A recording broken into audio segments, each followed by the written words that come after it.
Bentornati a Football Benchmark, bentornato a Riccardo Rosa, responsabile della sezione Sport Italia di KPMG. Buon pomeriggio Riccardo. Ciao Luca, buon pomeriggio a tutti. Abbiamo parlato in questi giorni tanto dei conti del calcio, di quanto il calcio può incidere negli altri sport, ma con te vorrei entrare nello specifico proprio su questo argomento. Si è detto a più riprese che il calcio è come se finanziasse gli altri sport, grazie al gettito erariale che in qualche modo alimenta poi i conti del CONI. Nello specifico, intanto mi verrebbe da chiederti quanti sono i soldi che il calcio professionistico dà allo Stato come tasse e poi nello specifico come funziona questo meccanismo di finanziamento dello sport. Sì, diciamo che un tempo era diretto, nel senso che un tempo il CONI beneficiava direttamente da una serie di introiti derivanti dal totocalcio principalmente.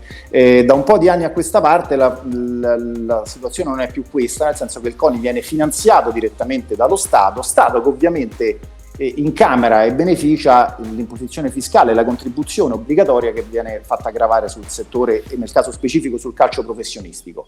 Noi vediamo anche nelle grafiche che abbiamo il dato del 2016 che non è aggiornatissimo, ma proprio perché i database, specie quelli fiscali, sono un pochino arretrati. Certo. Quindi abbiamo però c'è un trend, no? Certo, 1,2 miliardi, oggi più o meno i dati ufficiosi si parla di 1,4 miliardi, 1,4 miliardi di cui abbiamo 1 miliardo all'incirca di contribuzione di carattere fiscale, dove tenete conto che nel codice Ateco, un nome che oramai conosciamo tutti, dove rientra il calcio, abbiamo il 36% della fiscalità di quel codice arriva dal calcio professionistico. Ci sono all'incirca un prelievo di 200 milioni l'anno sulle scommesse sportive derivanti dal calcio, che rappresenta il 75% di tutti gli introiti da scommesse sportive che ovviamente si verificano in Italia, e poi abbiamo 100 milioni di contribuzioni.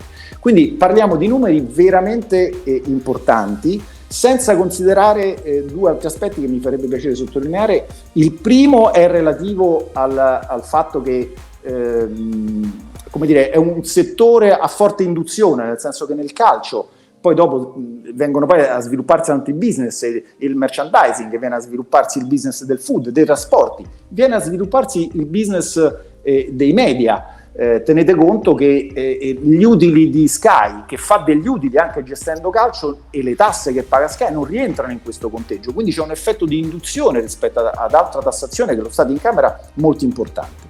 Una seconda cosa che mi farebbe piacere sottolineare è che si parla sempre del settore calcio come un settore di bengodi, mega stipendi, persone ricche. Ebbene, è sicuramente vero, ci sono sicuramente tante persone che guadagnano tantissimi soldi nel calcio, però su 10.000 addetti che operano nel settore del calcio professionistico, tenete conto che il 67% di questi 10.000 ha uno stipendio al di sotto dei 35.000 euro lordi l'anno. Quindi non stiamo parlando solamente di un paradiso dove i vari Cristiano Ronaldo guadagnano tanti soldi, ma stiamo parlando anche di un settore che dà lavoro anche a persone con uno stipendio sostanzialmente contenuto. Insomma, con tutto rispetto all'importo, non stiamo parlando certo di grandi cifre. Riccardo, scusami se ti interrompo, ma considerando che, come hai detto in apertura, l'apporto del calcio sullo sport è indiretto, in qualche modo si riesce a calcolare una percentuale di quanto il calcio riesce a sovvenzionare gli altri sport? Beh, tenete conto che già solamente quello che viene dal CONI ogni anno, all'incirca 500 milioni, adesso cifra più, cifra meno, proviene ovviamente da questi introiti, ed è solamente una parte di questi introiti. In più ci sono poi gli altri investimenti che vengono fatti ad esempio nelle infrastrutture, laddove vengono poi dedicate al calcio, quindi è difficile andarli a tenere fuori, però se già facciamo un raffronto tra questa cifra e quella che viene data al CONI, si capisce che già che la metà, il totale del bilancio del CONI è la metà di quello che il calcio dà alla nazione, diciamo così. Quindi sicuramente è un settore che va considerato sì come politica sportiva, ma anche come politica economica. Quando in questi giorni si sente parlare che il calcio è importante, ma dobbiamo tener conto anche degli altri sport, sicuramente è così. Sicuramente il calcio a livello di politica sportiva vale quanto il curling, perché sono sport e diciamo generano e danno vita a dei valori che sono importanti qualunque sia lo sport che viene praticato. Però da un punto di vista di politica economica non si può dimenticare che il calcio a questi numeri, e in questo periodo di ripresa sarebbe importante sottolinearlo. Bene Riccardo, grazie mille per questo contributo piuttosto significativo. L'appuntamento naturalmente con Football Benchmark speciale Covid torna alla prossima puntata. Grazie a te Luca.